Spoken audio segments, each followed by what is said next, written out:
Rods? Ay, bilat! Rods, maganda ba ako? Lyra naman, ba't kailangan mo pang manggulat para itanong yan? Maganda rin naman ako, di ba? Lyra! Good morning, Ay, naka ng kabayo. everyone! Isa pa to.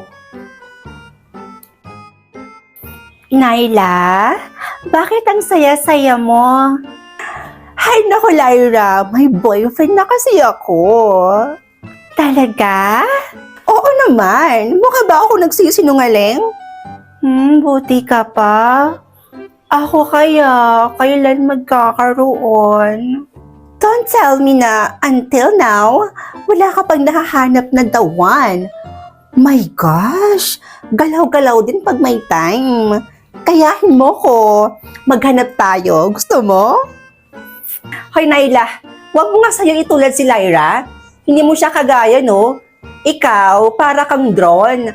Para kang drone na kahit saan-saan nang lumilipad sa mga lalaki, no? No, Rods! My gosh! Lyra, huwag kang makinig dito kay Rods, no? Kasi kung siya yung papakinggan mo, walang mangyayari sa'yo. Look at you. Maganda ka. Sexy. Matalino.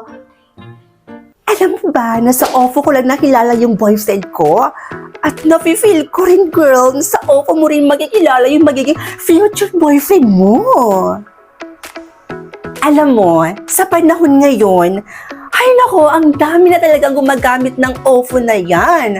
Mapababae, lalaki, o anumang gender yan. Sa OFO na sila nakatambay ngayon. Maraming gwapo, cutie, at maraming hot. Talaga ba, Naila? Aha. Friend? Ganyan ba talaga yung friend mo? Sa totoo lang, ang sarap niyang tirisin. Nakakapikon. Naila, may sinasabi ka? Ha? Wala. Wala akong sinasabi. Ang sabi ko dito sa isa akong friend is aalis na ako. Bye everyone. See you later. Bye, Naila. Naila!